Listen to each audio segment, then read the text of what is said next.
ఎప్పుడు సార్ ఒక డీసెంట్ నమ్మకం కలుగుతుంది ఈయన మీద అని అనుకునే వ్యక్తిని చూసినప్పుడు ఏ ఆడపిల్లైనా పెళ్ళైనా కాకపోయినా ఆ ఆలోచన రావడం సహజం. ఎందుకంటే ఈయన నమ్మచ్చు అనే ఫీలింగ్ వస్తుంది, భరోసా ఉంది ఈయన వల్ల అని. సో అలా మీరు చాలా మంది మనసుపడి ఉంటారు.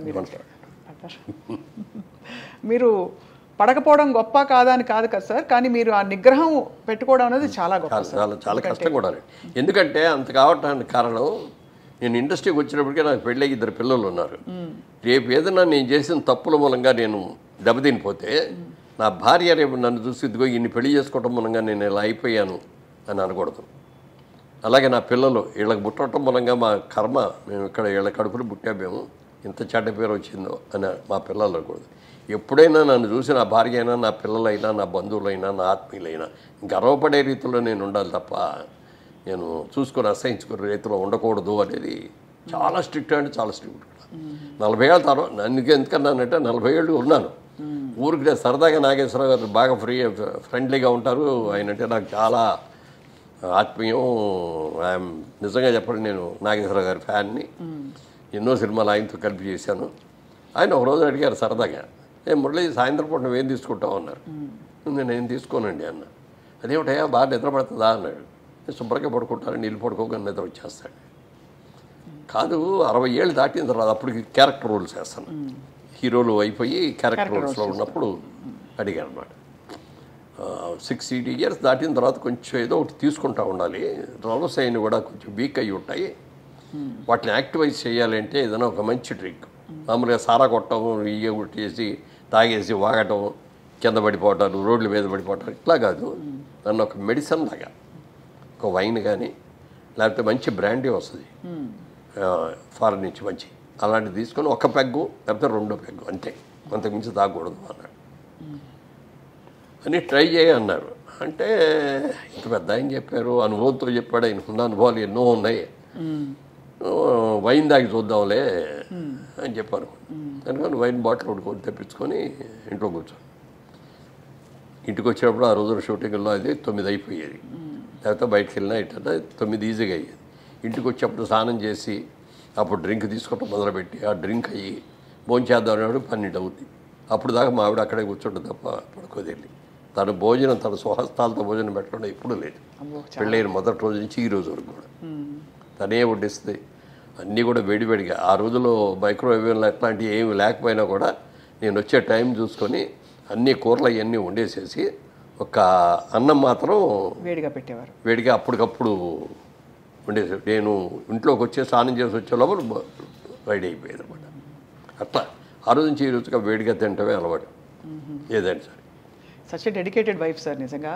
అండ్ ఎంత నమ్మకంగా మిమ్మల్ని మీ వెంటే ఉండి మిమ్మల్ని నమ్మకంతో అంటే ఇండస్ట్రీలో ప్రోత్సహించడం అంటే సార్ వైఫ్ సపోర్ట్ లేండే మనకు అన్ని రంగాల్లో పార్ట్నర్ సపోర్ట్ ఉండాలి. నువ్వు ఎంత సంపాదించినా ఎంత కీర్తి ప్రతిష్ట ఇంటికి వచ్చేటప్పటికి హ్యాపీగా లేకపోతే అంతకంటే దరిద్రం ఇంకోటి ఉండదు. ఎన్నో ఈ ఫ్యామిలీస్లో చూశాను నేను ఇట్లాంటివి కూడా. అది వాళ్ళ తప్ప వీళ్ళ తప్ప అనేది పక్కన పెడితే అనుకూలమైన భార్య రాక అనుకూలమైన పిల్లలు లేకపోతే ఆ కుటుంబం ఎంత సంపాదించినా ఎంత పేరు ఉన్నా కూడా వేస్ట్. అవును సార్. నా అదృష్టం నన్ను దేవుడు పూజ చేయటం మూలంగా కానీ తల్లిదండ్రులు నాకు ఇచ్చిన శిక్షణ మూలంగా కానీ అలాగే నన్ను ఇంట్రడ్యూస్ చేసిన ప్రొడ్యూసర్ మూలంగా కానీ నన్ను దారిలో పెట్టి అభివృద్ధి చేసిన దాసరి గారి మూలంగా కానీ ఎవరైనా సరే వీళ్ళందరూ కూడా నాకు ఒక క్రమశిక్షణని బాగా నేర్పారు. ఎలా ఉండాలో నేర్పారు, ఎలా ఉండకూడదో కూడా నేర్పారు. అందుకని నాగేశ్వరరావు గారు అంత ట్రైన్ చెప్పాడు, ట్రై చేద్దామని అని ట్రై చేసా కానీ నాకు అలవాటు కుదరలేదు. అది అలవాటు. వారం 2-4 రోజులు ట్రై చేశాను, కుదరలేదు. మనకు కుదిరే కుదరదు కానీ వదిలేసాను. తర్వాత ఎప్పుడో మేడం 1 నెల అయిన తర్వాత నాగేశ్వరరావు ఏంటి ఇది మనం తీసుకుంటున్నావు అయినాను. లేదండి నాకు పర్లేదండి అది అన్న.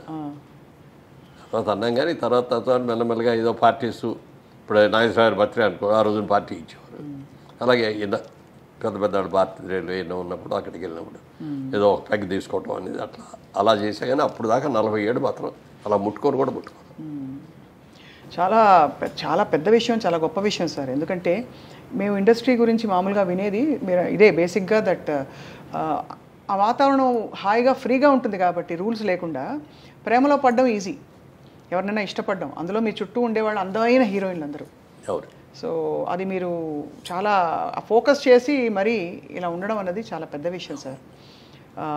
మోస్ట్ మీతో పాటు నటించిన హీరోయిన్స్ అందరిలో మోస్ట్ గ్లామరస్ ఎవరని మీరు అనుకున్నారు సార్? గ్లామరస్ అంటే మీకు సరైన జోడి. గ్లామరస్ అంటే శ్రీదేవి అంత గ్లామర్ ఎవరికీ లేదండి. చాలా అందంగా ఉండేవారు కదా సార్.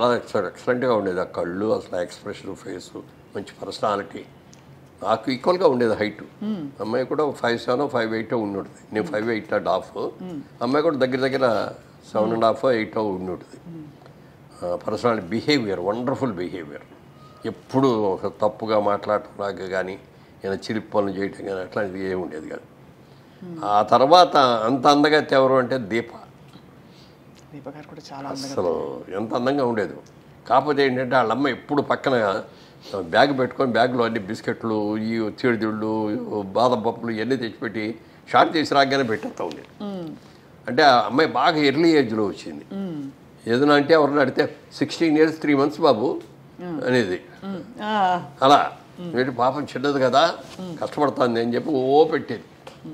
ఆ పెట్టడం మూలంగా కానీ లేకపోతే అమ్మాయికి ఏదో ముందే ఆర్టిస్ట్ చేయాలనే ఆలోచన ఉండి కొంచెం స్టెరాయిడ్స్ ఏదో ఇచ్చి ఇది కూడా చేశారని అంటారు. ఎంతవరకు తెలియదు. దానివల్ల కానీ అమ్మాయికి బాగా బాడీ వచ్చేసింది తర్వాత. లేకపోతే చాలా అద్భుతమైన యాక్టర్ అయ్యాడు.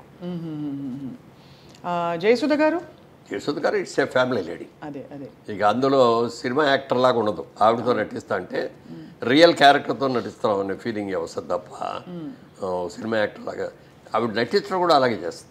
ఇప్పుడు మిగిలిన వాళ్ళు కొంతమంది చేసే దాంట్లో ఆర్టిఫిషియాలిటీ ఉంటుంది. అంతవరకే ఉండు, టచ్ అవ్వకూడదు, ముట్టుకోకూడదు అన్న లెవెల్లో ఉంటుంది. అవన్నీ ఉండేవి సార్ ఆంక్షలు. అంటే హీరోయిన్ చెప్పేవారా? అప్పుడు లేదు, అప్పటికి లేదు. కానీ నాగేశ్వరరావు గారు, వెంకటరామారావు గారు చేసే రోజులో ఉండేవి. జమున గారు అయితే ఎప్పుడు చేతులు ఇక్కడి నుంచి కిందే తప్ప పైకి పుట్టుకొచ్చేవారు. ఇట్లా ఈ కూడా పట్టుకొచ్చేవారు. ఓహో, అంత ఇదిగా ఉండేది. అది ఎన్ని లేకపోయినా కూడా ఎంతైనా కొంచెం దూరంగానే ఉండేవారు. ఇట్లా అప్పుడు ఈ ముద్దులు గిద్దులు ఈ గొడవలు ఏమీ లేవు కదా. అవునవునవును. ఎంతవరకు దగ్గర ఉన్నాలో అంతవరకే ఉండేవారు. ఆ క్లోజ్ చేస్తారు. ఈ అమ్మాయి వచ్చేటప్పటికంటే భార్య అంటే భార్యలాగానే ఉండేది. అంత బాగా. ఇప్పుడు నేను చేసిన సినిమాల్లో కూడా హయ్యెస్ట్ సినిమాలు చేసింది ఆవిడతోటే.